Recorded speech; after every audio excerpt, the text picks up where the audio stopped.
Bien, bonjour à tous. Merci d'être à nouveau présent pour cette quatrième conférence de notre série, toujours accueillie à la paroisse Saint-Georges de la Villette.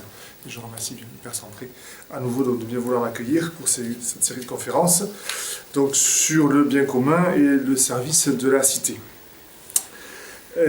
Voilà, c'est aujourd'hui la quatrième conférence qui aura pour titre la pensée contre-révolutionnaire et la position de l'Église.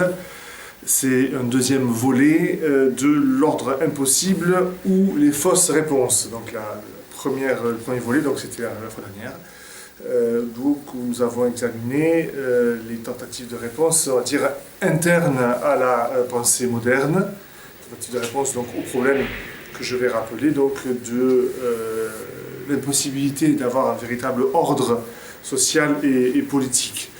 Et donc aujourd'hui, il va s'agir d'examiner des réponses alternatives, ou en tout cas qui se prétendent alternatives à cette pensée moderne. Alors pour resituer un petit peu la question, nous avons vu en décembre que le problème politique que pose l'anthropologie moderne, donc la conception de l'homme, la définition de l'homme qui se déploie au sein de la pensée moderne et qui conçoit cet homme comme un individu, disons, radical, un être qui ne dépendrait que de lui-même, donc ne dépendrait en fait de personne, et serait radicalement indépendant dans son être, dans son agir par conséquent. La conséquence de ceci, conséquence problématique, c'est que tout l'immense réseau des relations qui font la vie concrète de l'homme en société devient aussitôt quelque chose d'artificiel, quelque chose de conventionnel, si ce n'est même arbitraire. Derrière cette éventuelle accusation d'arbitraire, en fait, on pourrait déceler la thèse d'origine cartésienne, ce qui a été fait de manière empirique, au fil de l'histoire, on pourrait presque dire au petit bonheur de la chance, pour reprendre une expression familière, tout ceci a par définition été mal fait et doit donc être refait. Ça a été mal fait puisque ça n'a pas été fait selon les canons de la raison. Aussi peu cartésien soit-il par bien des aspects, en fait Rousseau ne dit absolument rien d'autre lorsqu'il énonce ses principes dans le contrat social et lorsqu'il affirme en effet qu'il faut refaire la société et refaire l'homme. Les sociétés historiques, empiriques, étant mal faites, ce qui ferait le malheur des hommes. On a ici un paradigme qui est en fait typiquement cartésien, même si en effet, par bien des aspects, Rousseau se démarque bien sûr de la pensée de Descartes. Mais on est quand même dans un même paradigme, comme on dit, une même conception générale des choses, en l'occurrence ici de l'homme. Et quelque part, la théorie du contrat, c'est la mise en application dans le plan social et politique des principes de la méthode cartésienne, application que Descartes avait dit de ne surtout pas faire, que ça ne convenait absolument pas à l'ordre précisément social et politique. Donc il avait bien anticipé les problèmes que cela pouvait soulever. Il avait essayé de les prévenir en disant qu'il ne fallait surtout pas appliquer ceci dans le domaine pratique, en tout cas politique. En morale, c'est autre chose. Mais chez Descartes, en politique, c'est clair. Mais bon, bien entendu, les successeurs de Descartes, fidèles ou infidèles, ne l'ont pas suivi sur ce point et ont mis ça en œuvre aussi dans le domaine politique. Alors le problème, bien entendu, à partir de là, c'est que refaire la société, refaire l'homme, c'est bien, mais sur quel principe ?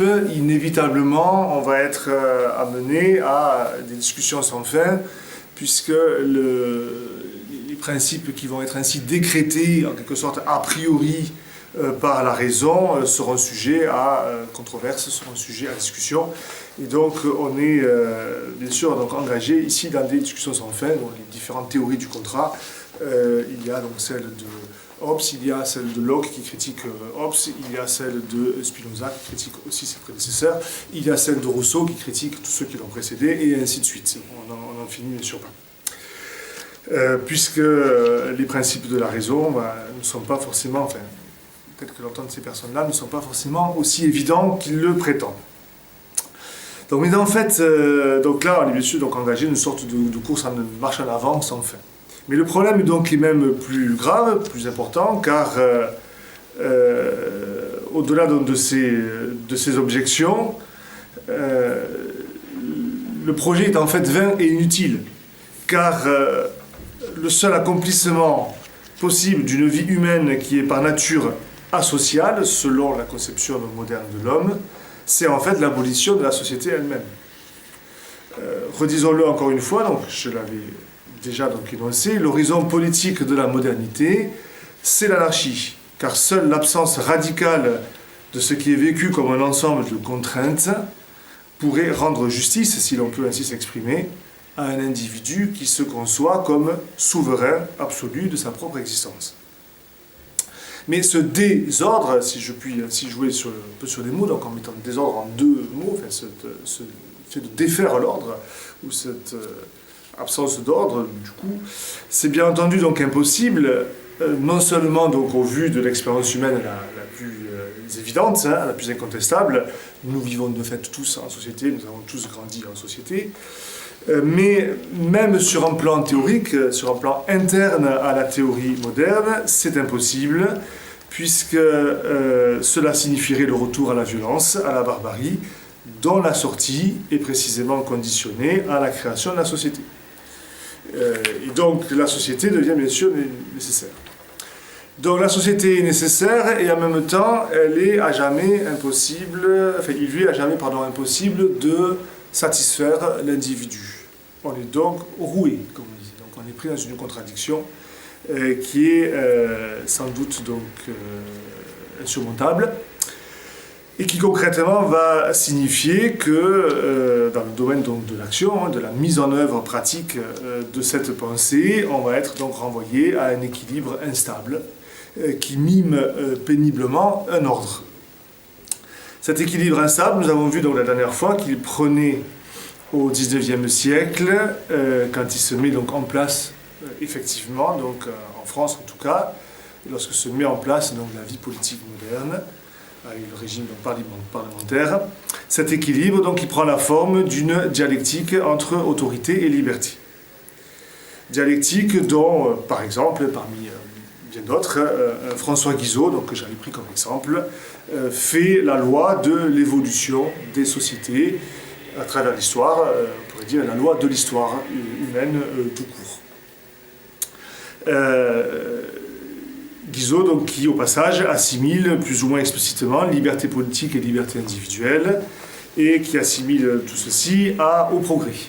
Donc la marche de l'histoire, c'est la marche vers la liberté, mais bien sûr, il faut qu'elle soit tempérée, il faut que ça soit contrebalancé par eh bien, un principe d'autorité, et donc le pouvoir politique qui assure une certaine stabilité, un certain ordre, malgré tout, donc, dans la société. Mais en même temps, s'il n'y avait que l'autorité, ça serait la stagnation assurée, et donc le progrès historique, le progrès de l'humanité passe par l'épanouissement le plus grand possible de la liberté politique, mais qui se confond donc avec la liberté individuelle.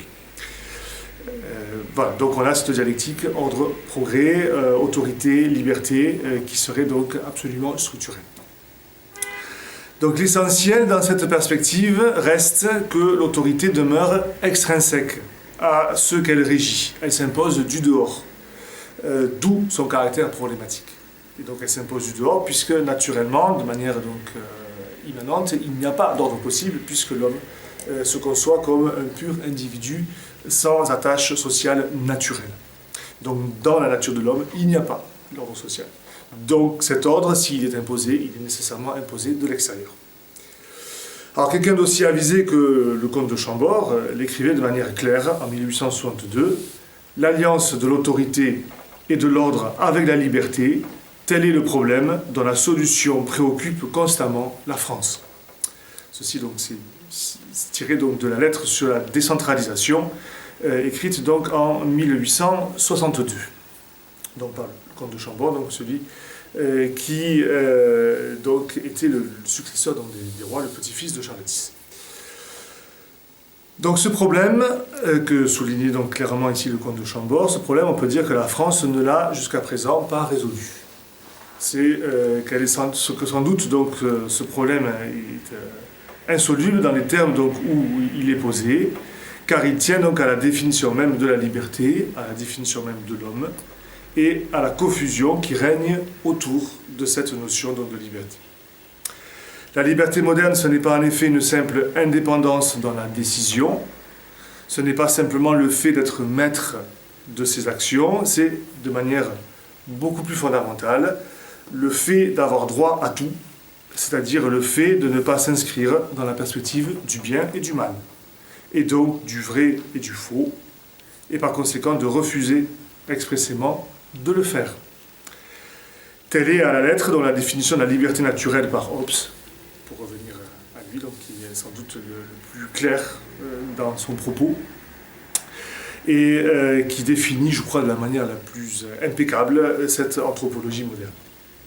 Aucun pouvoir donc, ne peut tenir face à cela, car même s'il défend officiellement cette conception de la liberté, ce qui est le cas donc, des régimes modernes, ceux qui s'inscrivent donc, dans le sillage de la Révolution et qui donc, affirment, prétendent donc en garantir les conquêtes, comme on dit habituellement, les acquis.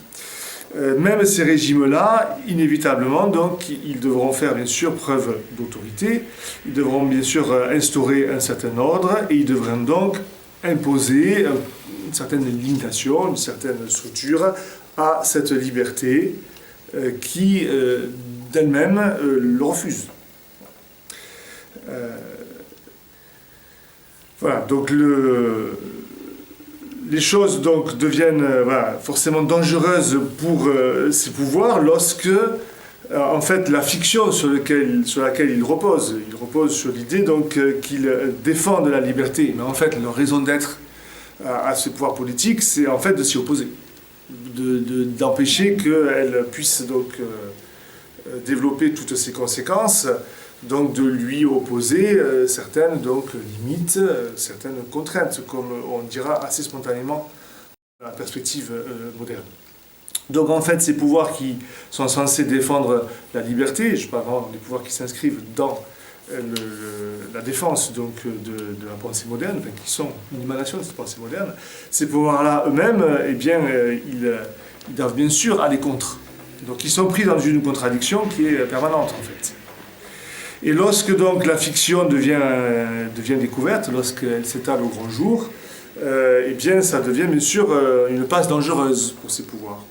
Et alors vient le moment de l'autoritarisme, ou on pourrait dire de l'autoritarisme explicite, puisque en fait l'autoritarisme est toujours là. Si par autoritarisme, on entend le fait donc justement d'imposer un ordre à ceux qui le refusent, donc de le faire de manière externe.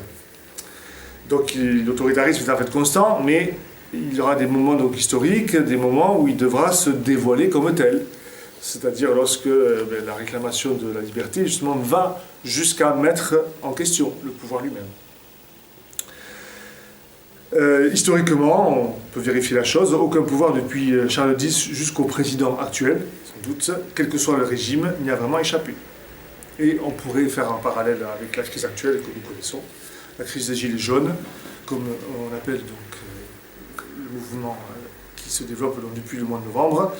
Cette crise illustre, je crois, à merveille cette sorte de théorème, et l'on peut donc penser que, comme on l'appelle de plus en plus, l'actuel locataire de l'Élysée risque de plus en plus un scénario à la Louis-Philippe. On verra ce que l'avenir lui réserve, mais on voit bien que face donc, à ces mouvements de contestation, la réaction c'est une réaction d'autorité, d'imposition d'un ordre, qui forcément appelle une réaction dans le sens inverse. Et donc on est pris dans un engrenage qui est bien entendu qui peut se révéler fatal pour le pouvoir en place. Alors ceci ne veut bien sûr pas dire, de mon point de vue, que les révoltes populaires ne sont absolument pas légitimes, bien entendu. Car en elles, il y a des choses mêlées.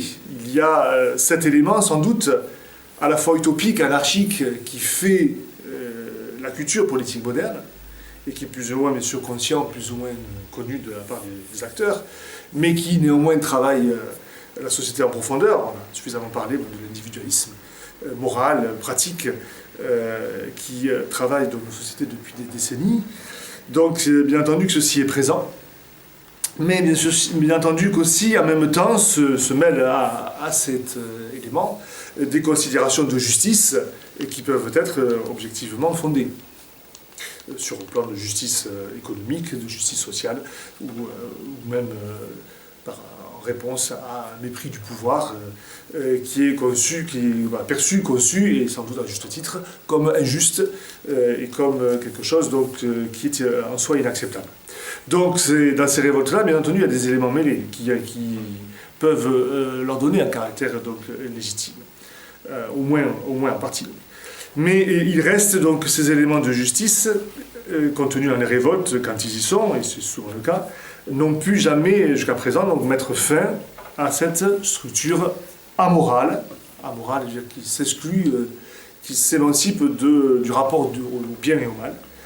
Donc ils n'ont pas pu mettre fin à cette structure amorale de la modernité. Et en fait, cette structure amorale, ça revient à dire qu'il s'agit, je cite, de mettre toute sa force et son intelligence au service de ses passions, si grandes soient-elles, selon l'expression parfaite, je crois, qu'en donnait Platon dans le Gorgias, à travers le personnage de Calliclès. On peut critiquer Platon sur pas mal de points, mais il a quand même dit certaines vérités, et lorsqu'il dépeint, en effet, à travers le personnage de Calliclès, cette sorte d'inversion entre la raison et les passions, donc une raison qui se met au service des passions, il donne, je crois, un portrait de l'homme moderne qui est très juste et très profond. Incidemment, je vais arriver bien sûr à l'examen donc d'une alternative à cette pensée. Juste avant ça, donc une petite remarque donc incidente qui m'apparaît importante. Donc ces rappels permettent de comprendre pourquoi ce qu'on nomme depuis déjà quelques décennies, d'un terme qui vient de la sociologie, ce qu'on nomme le contrôle social, le contrôle social. On entend par là, en sociologie, un ensemble de procédés d'imposition de normes sociales, de normes comportementales, qui ont pour but donc d'éviter toute déviance et qui ont pour but donc d'assurer une bonne marche donc, de la société. On comprend donc que cette notion de contrôle social est une notion qui n'a vraiment de sens que dans le contexte théorique moderne. Et c'est donc une notion, c'est aussi une pratique du pouvoir qui est rendue nécessaire par justement donc cette configuration moderne. Alors pour le dire de manière résumée, très synthétique, le contrôle social donc, consiste à prescrire donc, à la société et à ses membres leurs normes de vie, leurs mœurs, de transcrire donc, dans le réel la conception que l'on s'en fait et que l'on désire voir se réaliser. Et non, c'est la différence avec une politique, disons, telle qu'on la concevait donc, chez les Grecs et chez les médiévaux, et non donc d'ordonner par la parole, par l'exemple, par la loi, les mœurs à la justice. Ainsi donc, que le veut la conception antique et médiévale. Alors la notion de contrôle social n'a en effet de sens que dans la mesure où il n'y a pas de distinction du bien et du mal, et où la vie commune est donc conçue comme reposant essentiellement sur le conformisme social, qui seul peut faire office de norme de fait. Ce conformisme, attention, n'étant pas à confondre nécessairement avec un traditionnalisme. Il peut très bien se conjuguer avec la subversion des mœurs traditionnelles. Notre époque en donne chaque jour la preuve. Mais il n'empêche qu'il y a imposition de normes.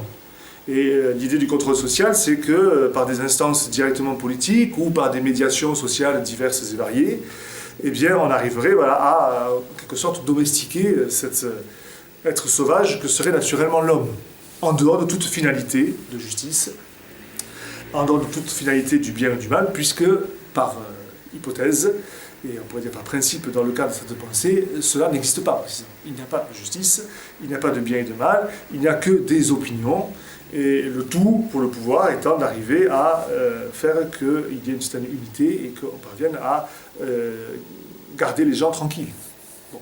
Ça, c'est en fait déjà ancien, hein. On pourrait très bien faire le parallèle avec le rôle de la religion selon Spinoza. Au XVIIe siècle, pour Spinoza, la religion, elle est là pour garder les gens et les faire se tenir tranquilles pour tous ceux qui n'ont pas accès à la philosophie, c'est-à-dire la majorité, et qui repose sur l'imagination et la sensibilité, n'ont pas accès à la raison au sens le plus élevé du terme, et qui donc ne peuvent pas comprendre ce qui est juste, donc il faut le leur imposer à travers des paraboles, des images, des rites, et ça c'est le rôle de la religion. Donc la religion comme garde-chiourme, si je puis me permettre l'expression, par rapport à la société. Bon, c'est à peu près le rôle que lui concevait Napoléon lorsqu'il a fait le Concordat en 1801.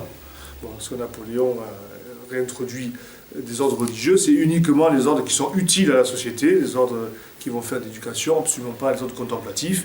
Il faut que la religion serve, soit utile à garder donc un ordre social. Bon, là, on est exactement dans la perspective du contrôle social. Et donc ça n'a de sens que dans le contexte vraiment moderne. Et en même temps, ce qui est terrible, c'est que c'est rendu nécessaire par le contexte moderne. Si on accepte le paradigme moderne, on doit accepter cette idée du contrôle social. Et en fait, cette idée d'un pouvoir qui est technocratique. Il s'agit de trouver les moyens techniques de faire se tenir les gens tranquilles. Incidemment, dernière remarque, le côté terrible aussi de cette conception, c'est que si on l'accepte, elle conduit en fait à réinterpréter toute autre conception politique et sociale en termes de contrôle social. Si on refuse en effet la justice, une justice objective, un bien et un mal objectif, ça veut dire qu'on est bien sûr amené à réinterpréter toutes les conceptions passées, autres, disons celles des Grecs, des médiévaux pour notre civilisation, ou d'autres civilisations éventuellement, on est ramené bien sûr à les interpréter en termes d'opinion, et donc à interpréter les politiques menées en termes de contrôle social. Ça, c'est un exemple en fait de ce que Benoît XVI appelait la dictature du relativisme, à partir du moment où tout est relatif, précisément tous les, et rien ne peut pas ne pas l'être, rien n'y échappe par définition. Donc ça, c'est voilà, une incidence que je tenais à souligner un peu donc, au passage de cette conception moderne.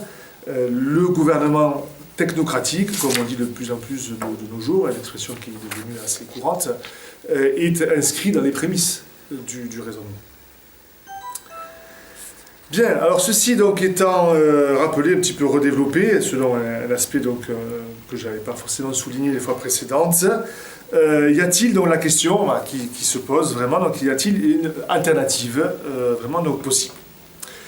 Alors avant de le voir donc en soi, ce que développeront donc les prochaines conférences, l'idée c'est d'abord d'examiner ce qu'il y a historiquement, est-ce qu'il y a eu donc des alternatives. Et assez clairement, si on laisse de côté donc les oppositions dites de gauche donc à la pensée libérale, je les mets de côté par principe parce que en fait, elles s'inscrivent toujours dans le cadre moderne, qu'elles poussent dans certains retranchements, dans certaines limites, voilà, qu'elles radicalisent de façon donc considérable, mais sans le remettre fondamentalement en question. L'anthropologie marxiste n'est pas, bien sûr, exactement celle du libéralisme, elle s'en démarque par certains côtés, mais enfin, elle en accepte quand même certains aspects importants. Et en tout cas, au moins à titre de passage historique, elle accepte le libéralisme, au moins en tant qu'étape. Et donc, elle ne le remet pas en question radicalement. Donc, inévitablement, la seule alternative qui historiquement s'est développée et a essayé de s'affirmer, c'est ce qu'on a appelé la pensée contre-révolutionnaire. Donc, qui s'est, comme son nom l'indique, opposée au principe de la révolution et donc à la pensée du XVIIIe siècle, directement en tout cas. Pensée donc contre-révolutionnaire qui va prendre plusieurs formes pour aller à l'essentiel et donner vraiment donc, des indications assez générales. D'un côté, donc, la pensée vraiment d'ordre politique, donc la pensée la mouvance donc, de réflexion de Mestre, de Bonald, ce qui va donner aussi donc, ce qu'on a appelé le traditionnalisme au sein de la pensée catholique. Donc le traditionnalisme qui c'est beaucoup donc, plus qu'illustré, mais c'est comment dire, forgé au sein donc, de la pensée d'un auteur qui aujourd'hui est quand même assez oublié, mais qui a été extrêmement important dans la première moitié du XIXe siècle et qui est donc Félicité de Lamennais. Je vais redire brièvement qui était donc cet auteur. Lamennais lui-même donc se rattachant à la pensée de Bonald. Donc, je vais détailler un petit peu donc, qui étaient ces différents protagonistes. L'autre volet, simplement, donc, on présenter un petit peu les choses d'emblée, enfin, de façon un peu globale.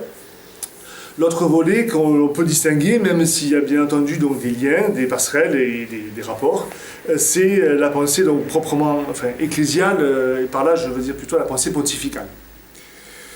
Donc les deux sont très clairement des pensées donc, qui sont majoritairement catholiques. Le traditionnalisme au XIXe siècle est catholique, pour l'essentiel. Enfin, je n'ai pas connaissance d'auteurs qui ne se rattachent pas donc, au catholicisme.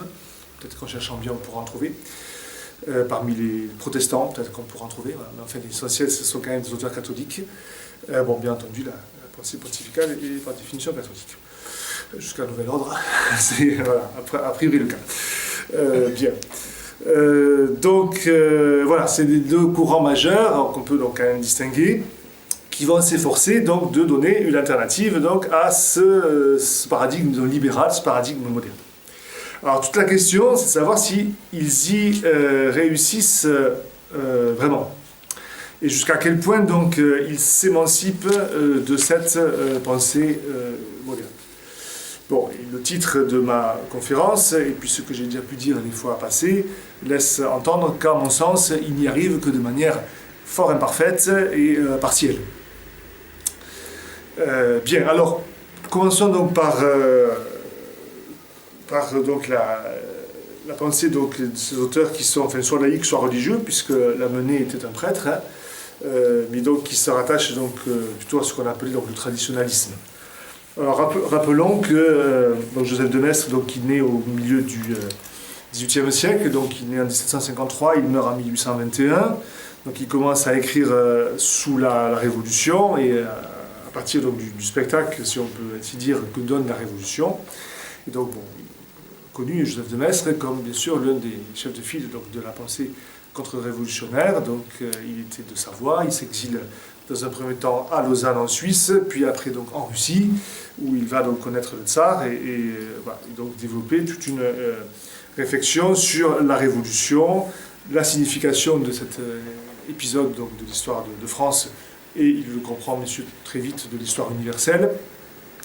Et il va bien sûr essayer d'en voir donc, quelles sont les origines et quelles sont donc, les pensées donc, qui en sont à l'origine.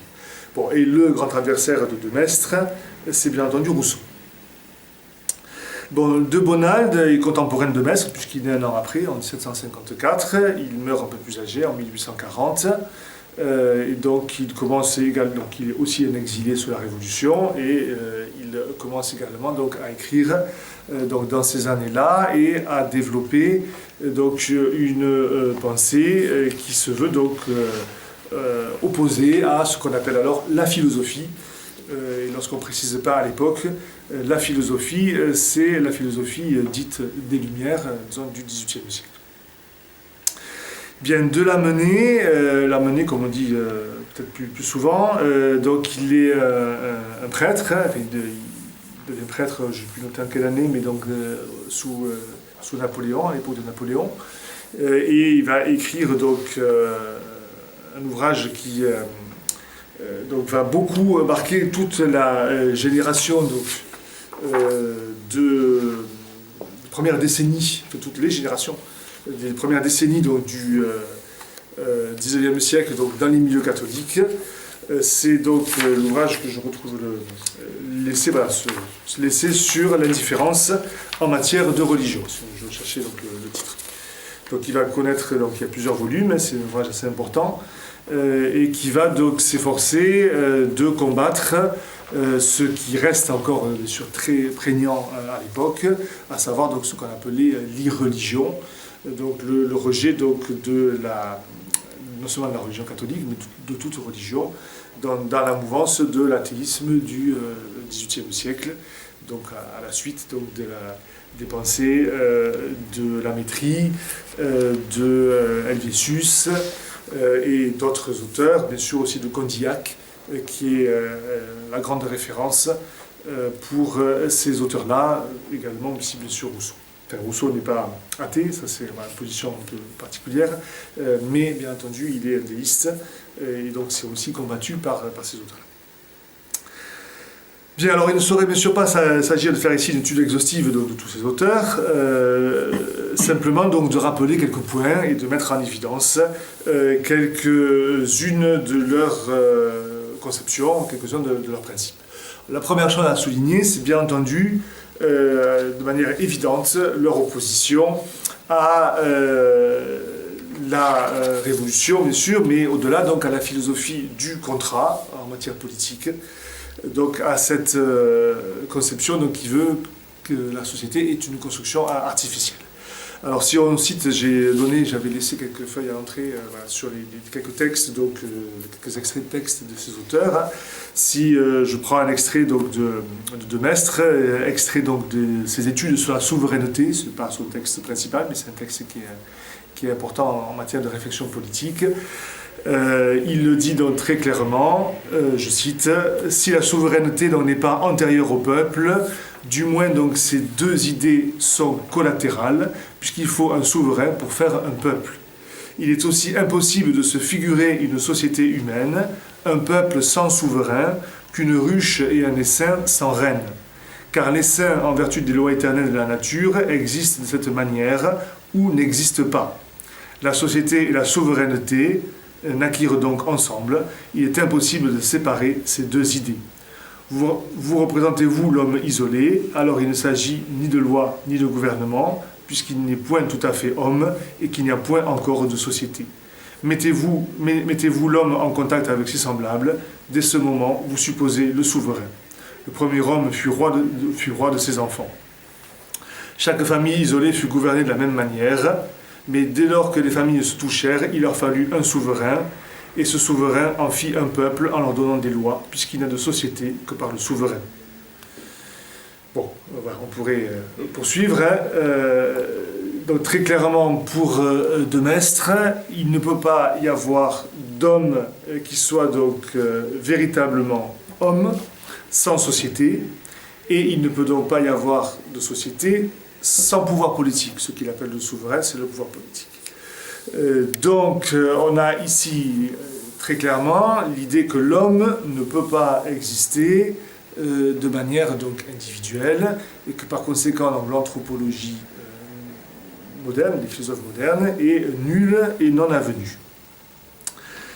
Bien, donc ça, on ne peut pas aller, je crois, plus frontalement contre le principe premier donc, de la philosophie politique moderne, cette idée donc, que l'homme est par nature un être asocial. Donc, très clairement, on est bien ici dans une alternative à la pensée politique moderne. Maintenant, si l'on creuse un petit peu plus, donc les conséquences qu'en tire De Maistre, c'est que, en fait, donc, la société n'étant pas une création de l'homme, elle est une création divine. Alors, par création divine, il ne veut pas forcément dire que c'est une création divine directe, au sens où Dieu instituerait par une sorte de droit positif divin chacune des sociétés, mais elle est une création divine comme le sont toutes les créatures naturelles, comme donc tout être naturel. Donc la société est une donnée, la société humaine est une donnée donc naturelle, et en ce sens-là, elle est directement donc se rattache directement à la création divine. Par conséquent, donc si il n'y a pas de société sans pouvoir, eh bien naturellement donc l'homme rentre dans les relations de pouvoir, et l'homme donc est naturellement soumis à un pouvoir. On peut citer encore un bref extrait aussi de Maistre. La masse du peuple n'entre pour rien dans les créations politiques. Bon, il ne respecte même le gouvernement que parce qu'il n'est pas son ouvrage. Ce sentiment est gravé dans son cœur en très profond. Il plie sous la souveraineté parce qu'il sent que c'est quelque chose de sacré qu'il ne peut ni créer ni détruire. Et ainsi de suite. Je passe à la suite. Vous pourrez prendre le texte et vous pourrez lire la suite de l'extrait. Mais cette citation me suffit pour dire que si le pouvoir politique, si la société est naturelle, le pouvoir politique est naturel, par conséquent, il n'est pas une création du peuple. Et par conséquent, donc, le peuple, il y est d'autant plus soumis que précisément, il n'a pas de pouvoir dessus. Donc ça, c'est une des grandes idées donc, de Maistre. C'est une des grandes critiques qu'il fait aux théories du contrat, outre leur caractère donc, utopique, irréaliste, c'est qu'en fait, elles sapent en effet toute autorité, on revient à notre problème, puisqu'elles font dépendre le pouvoir de la volonté populaire, de la volonté des gens, et qu'elles donnent l'illusion aux membres de la société d'avoir précisément, on pourrait dire, un pouvoir sur le pouvoir, si on pourrait s'exprimer ainsi. Et donc, ça saperait donc toute assise au pouvoir.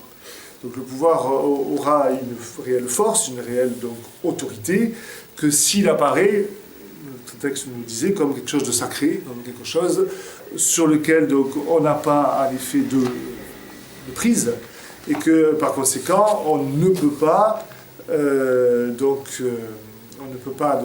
renverser de façon bien sûr en tout cas légitime, on ne peut pas même réformer sans doute de manière légitime, en tout cas réformer de fond en comble, il faut s'y entendre par là, parce qu'il est quelque chose qui donc, nous échappe, et que si on porte la main dessus, ça relève du sacrilège, donc quelque chose qui serait donc comparable à un sacrilège d'ordre religieux, c'est pas forcément exactement la même chose, mais ça serait comparable, puisque c'est une institution directement divine.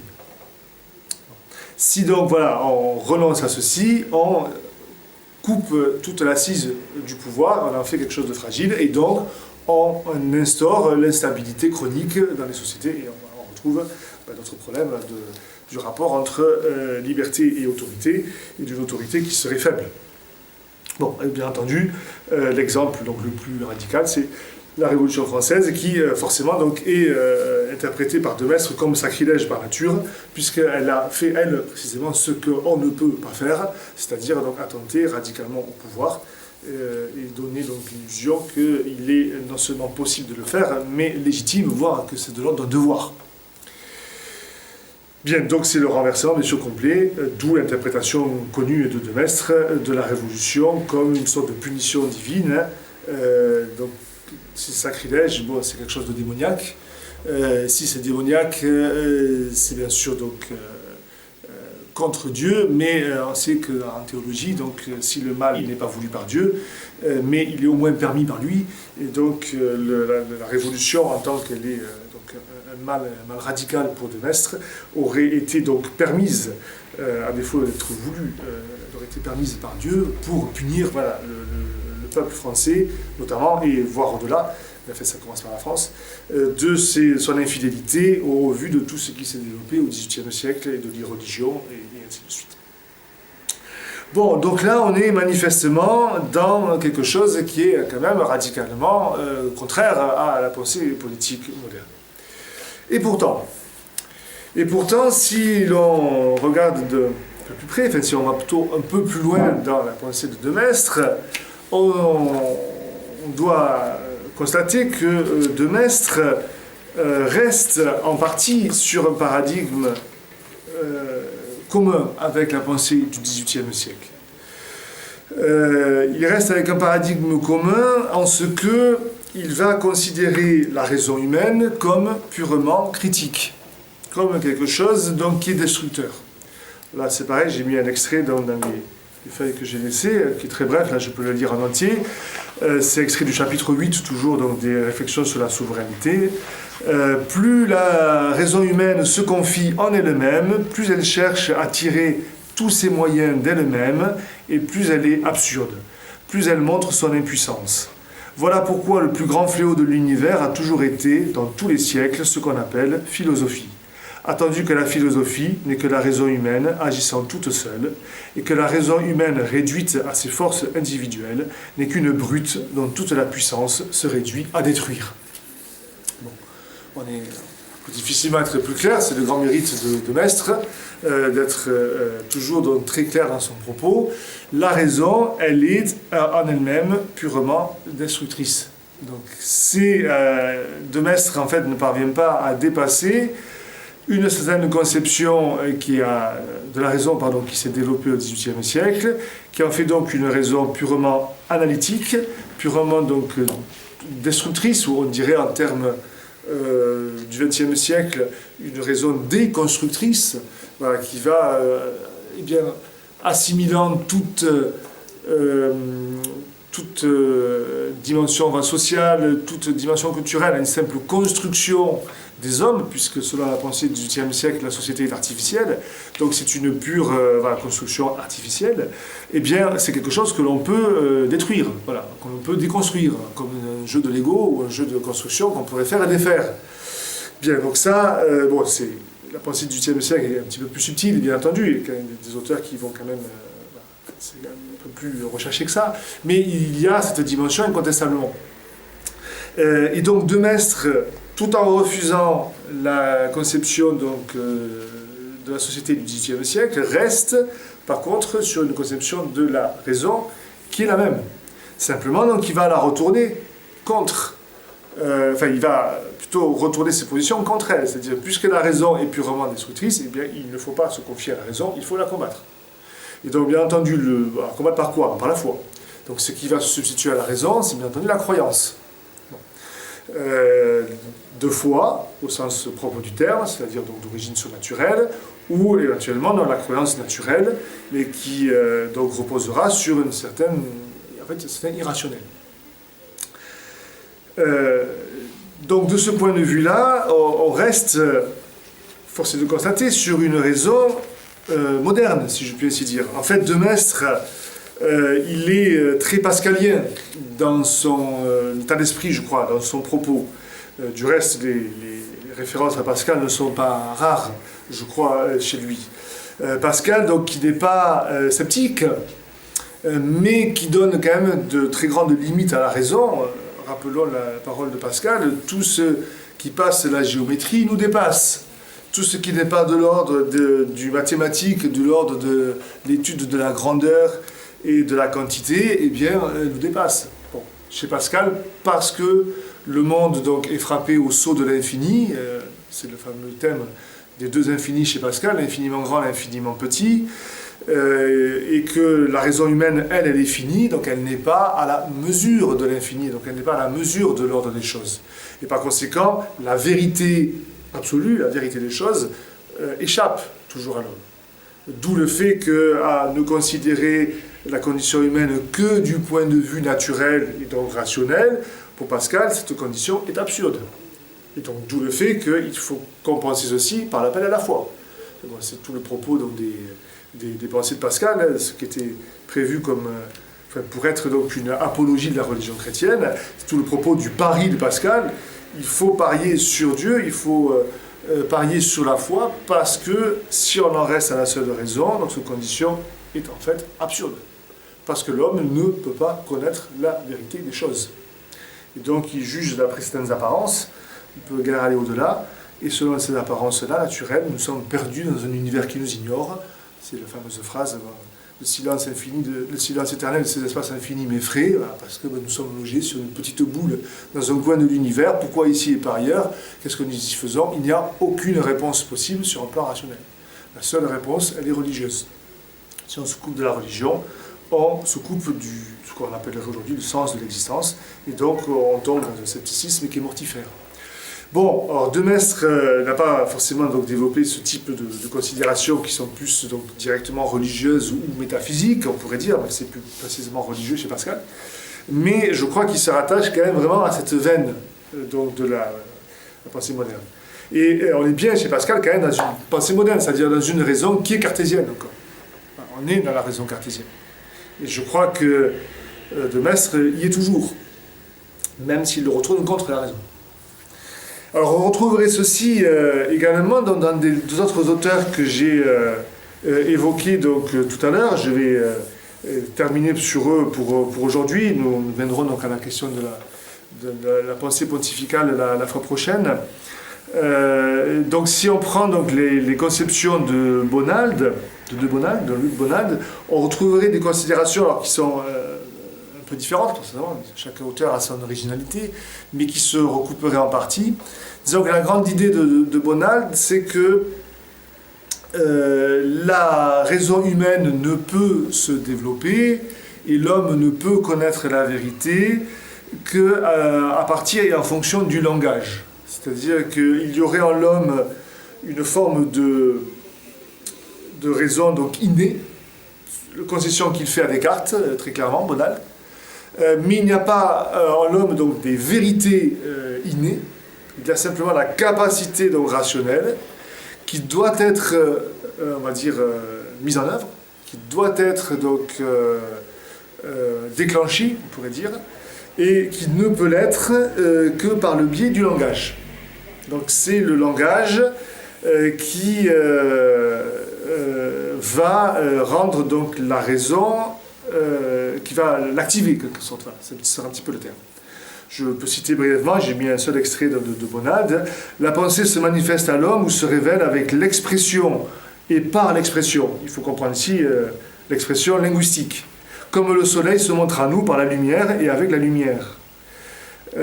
Mais si je ne puis connaître ma pensée sans une expression qui la rende sensible, je ne puis entendre une expression qu'autant qu'elle sert à revêtir une pensée, et une expression qui n'a pas de sens ou de pensée est un son, un bruit aux oreilles. La solution du problème de l'intelligence peut donc être présentée sous cette formule. Il est nécessaire que l'homme pense sa parole avant de parler sa pensée. Donc, qu'est-ce que veut dire de Bonald par là? Donc, il est nécessaire que l'homme pense sa parole avant de parler sa pensée. Ça veut dire donc qu'il faut que la parole donc va enclencher donc le processus de raison, va enclencher le processus de compréhension justement de la parole, donc d'être capable donc, de capter le sens contenu dans la parole. Et à partir de là, l'homme pourra, à son tour, celui qui aura donc bénéficié de cette parole et qui aura donc enclenché en lui le processus rationnel, il pourra donc à nouveau donc exprimer une pensée qui lui sera propre. Alors Bonald développe largement cette conception disons, de la connaissance. Derrière tout ça, il y a une conception de la connaissance qui tient vraiment donc à la langue et au rôle de la langue. Alors l'important et la conséquence qu'il en tire sur un plan politique et social, donc ce qui nous concerne, ça fonde en fait ce qu'on va appeler le traditionnalisme. C'est-à-dire que l'idée de Bonald, c'est qu'il ne peut absolument pas y avoir de raison personnelle. Puisque si la raison, qui bien entendu la raison de l'individu, enfin, de la personne, si cette raison elle ne peut se déclencher, s'enclencher que en fonction d'une parole qui lui est donc adressée d'abord, et bien nécessairement nous dépendons intégralement pour nos connaissances de la société. Et donc il n'y a aucun sens à une recherche personnelle du type donc, de celle que préconisait Descartes, de la vérité. Nous ne pouvons recevoir la vérité que par la tradition. Par la tradition au sens premier propre du terme, c'est-à-dire la transmission. Et c'est donc la vie en société, l'enseignement, l'apprentissage du langage bien entendu d'abord, et puis plus généralement l'enseignement, qui peut donc inculquer des connaissances à l'homme. Et donc va à partir de là se développer l'idée, parce que si on ramène ça donc à un tenté, bon, a priori ça peut paraître assez banal et pas forcément sans beaucoup de conséquences, sans grandes conséquences, mais si on ramène ça à la chaîne de l'histoire, ça veut dire qu'il faut nécessairement qu'il y ait une sorte de révélation première, une sorte de vérité première qui serait contenue à l'origine de l'histoire et qui va être transmise progressivement à travers l'histoire. Puisque de génération en génération, il faudra bien qu'il y ait eu des vérités transmises pour que les hommes aient eu accès à la vérité et aient pu commencer à comprendre et eux-mêmes transmettre. Et donc on arrive au principe de ce qu'on appelle le traditionnalisme, c'est-à-dire que toutes les connaissances humaines reposent sur la tradition historique, sur la transmission historique de génération en génération. Et une sorte d'interprétation des connaissances naturelles sur modèle peut-être un petit peu gauchier travesti, mais un modèle quand même de la tradition au sens catholique du terme. C'est-à-dire cette idée, voilà, dans la tradition au sens catholique, je veux dire bien sûr au sens de la tradition de la foi, cette idée qu'il ne peut pas, dans ce qui concerne la foi, il ne peut pas y avoir d'innovation doctrinale, il ne peut y avoir donc que transmission du dépôt, et au plus la raison est là pour expliciter ce qui a été transmis par révélation de Jésus bien entendu, du Christ, antérieurement donc par les prophètes et donc l'Ancien Testament, puis par le Christ bien entendu, et à travers donc, la prédication apostolique. Et donc la suite des générations ne fait que recevoir cette prédication de la foi, la faire sienne, quand elle l'a fait bien sûr, quand elle la reçoit, quand elle l'accepte, et la transmettre à son tour, et éventuellement en expliciter l'expression, voilà, peut-être la reformuler, voilà, mais tout au plus, sans bien entendu pouvoir innover, étant de l'ordre d'une hérésie qui fera sortir aussitôt du cadre donc, de l'orthodoxie et donc de la foi elle-même. Eh bien, de Bonald va avoir tendance à interpréter la conception naturelle humaine sous ce même modèle. Et donc nécessairement, on tomberait sur l'idée qu'il y aurait une vérité connue à l'origine et qui se serait transmise. Alors après, on peut bien sûr toujours dire qu'il y a eu des pertes de transmission, on peut retrouver, bon, voilà, il y a toujours un jeu possible, il peut y avoir obscurcissement possible, et éventuellement possibilité de retrouver, puisqu'il y aura le rôle de l'écrit, voilà, il va y avoir transmission orale d'abord, transmission écrite ensuite, d'où le fait que pour de Bonald, la seule tradition qui soit vraiment intacte, c'est la tradition du peuple hébreu, puisque c'est le seul qui aurait eu donc la révélation première, enfin, ceux qui ayant eu une révélation première l'auraient mise par écrit et donc l'auraient conservée de façon intacte, tandis que les autres peuples l'auraient en fait oublié. Donc ceci se rattachant à une interprétation bien entendu des premières généalogies bibliques et des premiers peuples donc, historiques.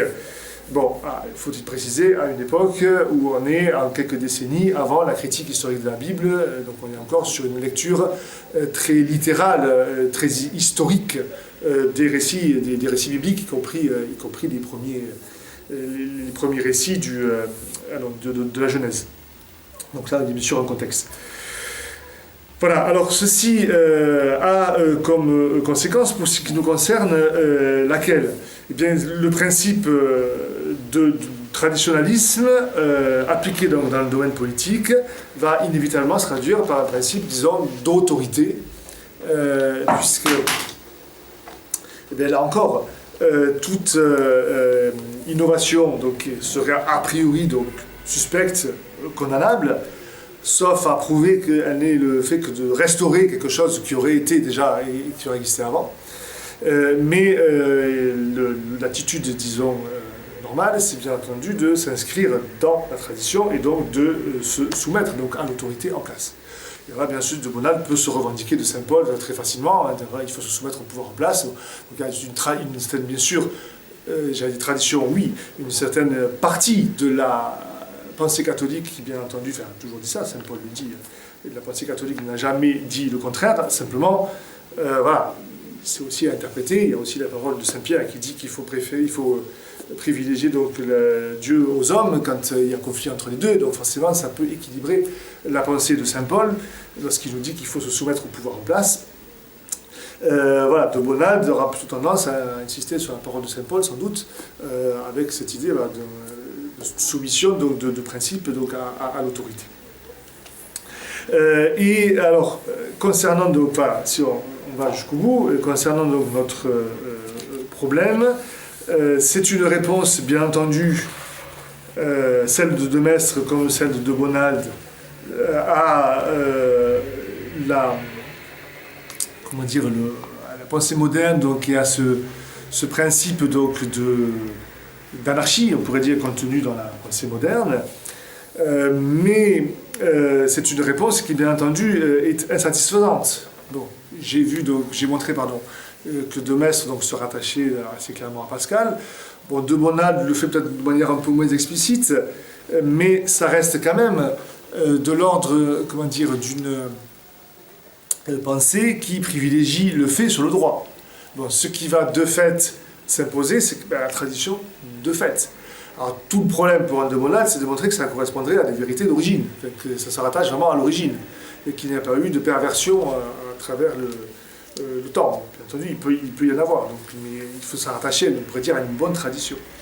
Mais ça fait quand même donc bon marché de la distinction entre des vérités donc, qui sont de fait, qui sont donc de l'ordre d'une transmission donc, de facto donc, à travers un enseignement, et puis des vérités, on pourrait dire, de droit. Ce que je veux dire par là, c'est que ça s'inscrit quand même dans une conception donc, de la raison qui est incapable, par elle-même, en elle-même, de percevoir et de connaître certains principes vrais absolument. Donc on reste dans une conception donc, d'une raison qui est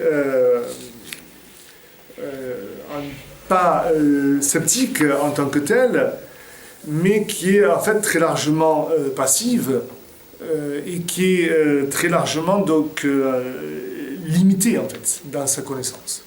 Ce que je veux dire par là, c'est qu'on n'est absolument pas avec ces penseurs-là en phase avec les conceptions donc, de saint Thomas d'Aquin, pour le prendre comme référence, qui va bien sûr affirmer que la raison est capable de vérité par elle-même. Alors, la raison individuelle, en fait, chez Thomas d'Aquin, ça n'a pas de sens. C'est en fait un faux problème qui est légué justement par la modernité à ces auteurs. Parce que c'est la hantise d'un De Maistre, d'un De Bonald, je ne vais pas avoir le temps de le développer pour lui-même, mais ça serait au moins aussi fort chez Lamennais. La hantise de ces auteurs, c'est précisément ce qu'ils appellent la raison individuelle. Bon, derrière ça, bien sûr, il y a la critique du protestantisme qui est sous-jacente et l'interprétation de la pensée du XVIIIe siècle comme une suite du protestantisme, ce qui du reste n'est pas forcément faux et absolument pas sans pertinence.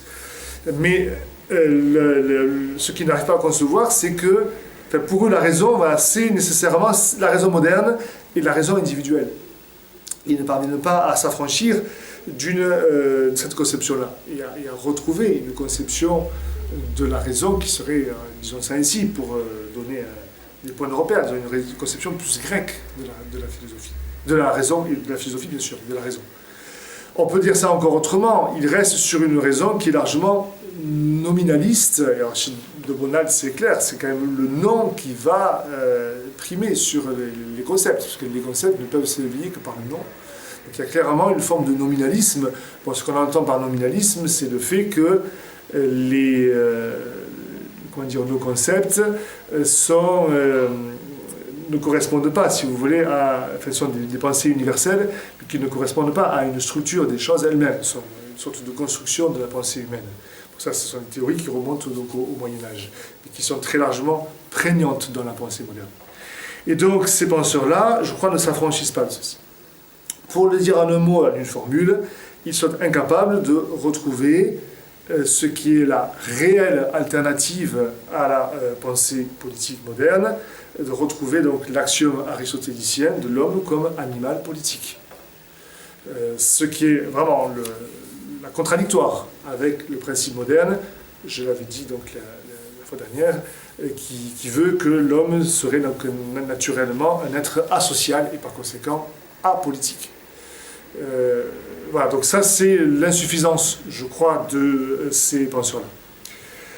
Alors je vais m'en tenir, je crois, à ça pour aujourd'hui, et donc je compléterai la semaine prochaine avec donc la manière dont les souverains pontifes donc, ont essayé de se positionner par rapport, bien entendu, donc, à la pensée moderne, bien entendu par rapport à, donc, à la Révolution sur un plan donc, factuel, historique, c'est bien entendu le point focal, enfin, ce par rapport à quoi donc, on se situe inévitablement, mais également aussi par rapport à ce traditionnalisme donc, qui a sans doute influencé en partie donc, la pensée pontificale, sans doute, mais vis-à-vis duquel elle a quand même pris des distances. Bon, la condamnation de Lamennais, donc en 1832, si je ne me trompe pas, donc a provoqué la crise justement de Lamennais personnellement, et donc sa rupture avec l'Église et le fait qu'il a basculé de façon donc a priori très surprenante, mais quand on y réfléchit, en fait pas surprenante du tout, dans le libéralisme, alors qu'il était antilibéral, se rattachant donc à cette pensée contre-révolutionnaire. Voilà, donc ça, c'est sous l'impulsion en effet de la condamnation de Rome. Bon, ça, ça montre donc la prise de distance quand même de la papauté par rapport au traditionnalisme. Ça montre aussi, je terminerai par cette dernière remarque, ça confirme ce que j'affirmais, à savoir cette sorte de connivence qui malgré tout reste entre cette pensée contre-révolutionnaire et la pensée moderne. Le bascule de l'amener qui passe d'une sorte d'extrême à l'autre est assez significative, mais en fait l'amener n'a pas tout renié, il n'a pas renié sa conception de la raison, qui est très proche de celle de Bonald, cette conception de la tradition, d'une raison donc, qui ne peut donc être que passive, que recevoir des informations donc, de l'extérieur en fait, et qui en fait, quelque part, suit, c'est la conséquence qu'il en tirera dans un deuxième temps, suit l'évolution de la société. Si c'est la société qui nous informe et qui nous donne donc nos connaissances intégralement, si nous sommes impuissants par nous-mêmes à découvrir une vérité absolue, eh bien, inévitablement, on va être amené à se calquer sur les évolutions de la société. Et donc, les principes de Bonald, bon, chez De Maistre, c'est un petit peu différent, mais de Bonald est bien sûr de l'amener, et l'amener en a fait la preuve par son évolution personnelle, ne garantissent absolument pas contre, je dirais, donc, l'inscription dans un modernisme complet, en fait. Et donc, voilà, le fait de retomber dans une pensée en fait du progrès et du progrès social, du progrès politique, bref, dans les grands thèmes, on va dire, de la pensée moderne. Voilà, donc nous verrons la fois prochaine comment, jusqu'à quel point la papauté a réussi à se protéger de ceci, prévenir cette facette donc, possible de la pensée contre-révolutionnaire, cette conséquence possible, tout en n'étant pas non plus indemne, je crois, de certaines erreurs, on pourrait dire, en tout cas, n'étant pas allé, je crois, jusqu'au bout d'une certaine analyse, n'étant pas forcément complètement dégagé des pièges, on va dire, de la pensée moderne. Donc nous verrons ceci donc, au mois de février, dans un mois. Je vous remercie. Je vous pose une petite Oui, question. je vous en prie, s'il y a des questions, bien entendu. La définition exacte de libéral et libéralisme, là j'ai... Ah, parce que oui, alors ça, je ne suis pas revenu, puisque donc, j'en avais... Voilà. Donc, ce que j'appelle ici libéral et libéralisme, sur le plan donc, social et politique, je l'identifie en fait à la pensée moderne, en tout cas dans sa veine majeure. Il y a bien entendu d'autres courants de la pensée moderne. Tous les courants plutôt dits de gauche qui seraient antilibéraux à leur manière. Mais ce que j'appelle le libéralisme, c'est la pensée comment dire, qui est fondée donc, sur l'idée du contrat social, donc l'idée que l'homme naturellement est un être asocial. Donc l'entrée en société est donc volontaire, du fait des circonstances de violence qui seraient à l'origine. Donc on rentre dans une forme de contrat. Ils ont fait la paix avec son voisin à condition que lui la fasse avec nous et qu'on se mette d'accord sur certaines règles de vie commune. Donc ça, c'est la fameuse théorie du contrat. Ce qui va ensuite nécessiter de se doter d'un pouvoir qui sera à même de faire se tenir les gens tranquilles et de les faire respecter leurs paroles. Et qui va prendre donc après historiquement la forme de ce qu'on va appeler, sur un plan juridique, les constitutions. Donc ils vont délimiter les prérogatives du pouvoir politique, ce qu'il a le droit de faire, ce qu'il n'a pas le droit de faire, avec l'idée, donc c'est vraiment la veine du libéralisme, que la mission première du pouvoir serait de défendre les droits individuels des membres de la société, pour ce qu'à partir de la Révolution on appelle les droits de l'homme. Voilà, donc ça c'est vraiment la veine typiquement de la pensée anglo-saxonne au départ, hein, de la pensée de John Locke. C'est le premier... auteur vraiment libéral, enfin, le terrain est préparé par Hobbes, mais Hobbes, justement, il est déjà plutôt dans une forme d'autoritarisme. Locke s'efforce de faire une sorte de compromis, c'est le premier auteur de compromis, justement, entre la nécessité d'une autorité et puis la liberté individuelle. Bon, et ça, c'est la grande veine, après, de la pensée anglo-saxonne, qui domine très largement.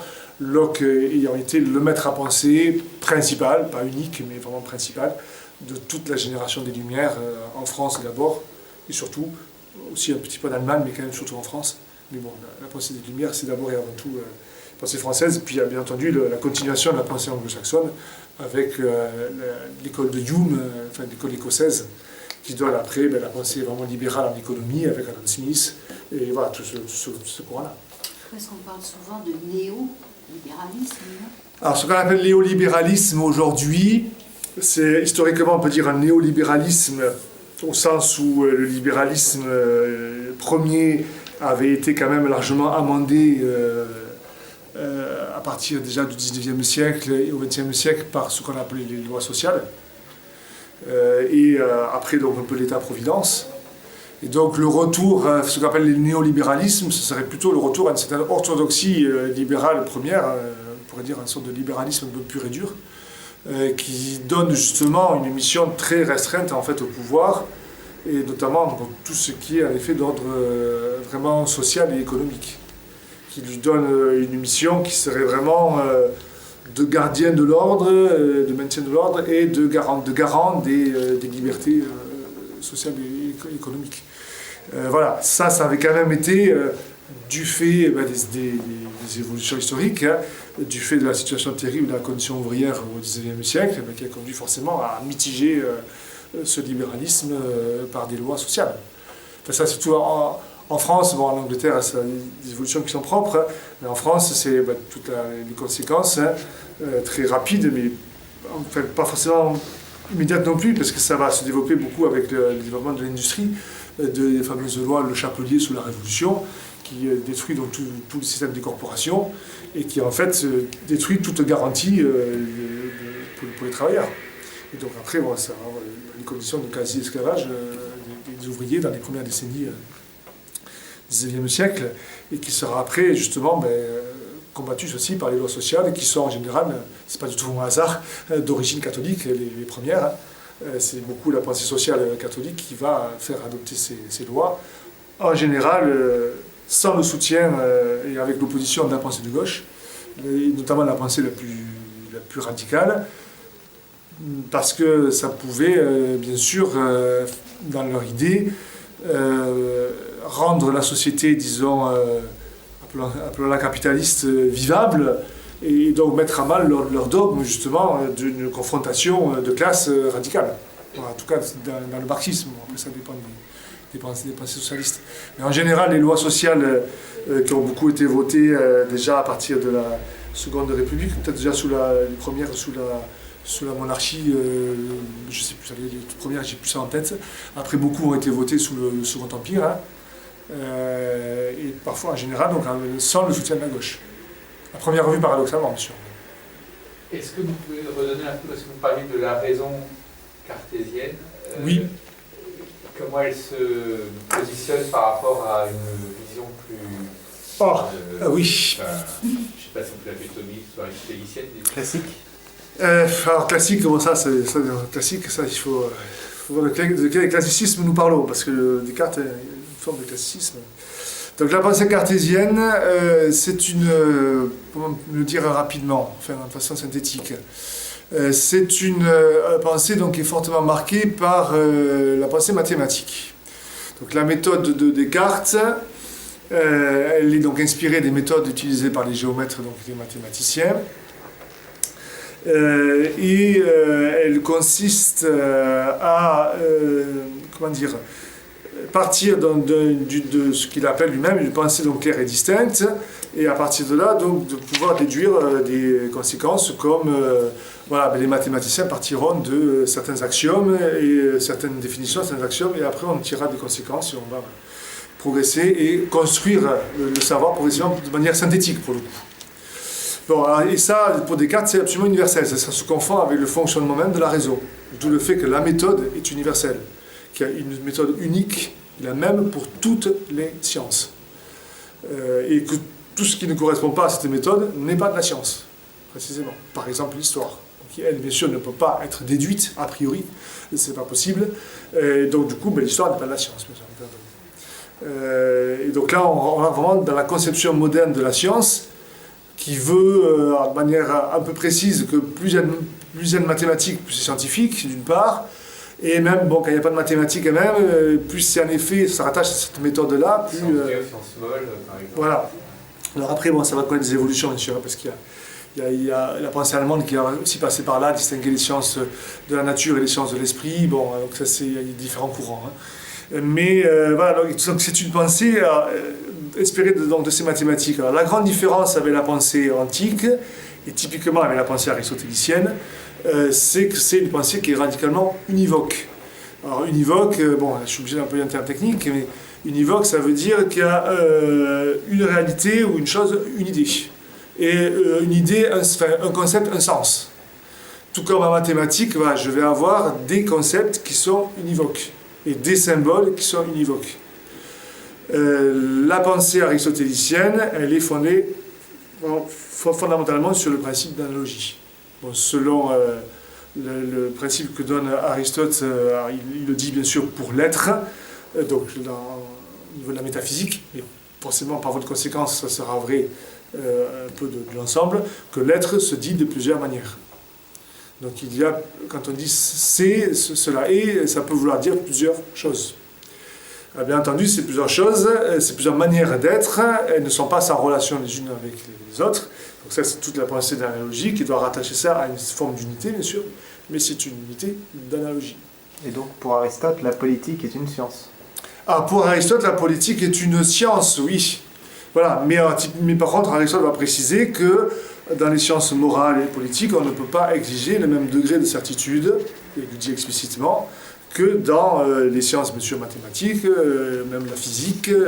Même la poétique est une science, à ne pas confondre avec la politique. Tout à fait, oui, bien sûr. Ben, c'est ce qu'il appelle, le terme de science, après ça dépend aussi un peu de traduction, mais donc l'ensemble de la philosophie, c'est les sciences philosophiques. Oui. Et donc l'ensemble de ce que l'on peut parvenir à établir de manière raisonnée se rattache à la philosophie et aux sciences philosophiques. Mais avec des méthodes diverses. Chez Aristote, la méthode est forcément diverse, puisque ce qui commande, c'est l'objet. Et en fonction de l'objet, je vais avoir des méthodes différentes. Je ne vais pas raisonner identiquement en mathématiques et même en physique, puisqu'en physique, je vais m'appuyer sur l'expérience. Bon. Mais alors, typiquement, Descartes dira non, ça c'est l'erreur.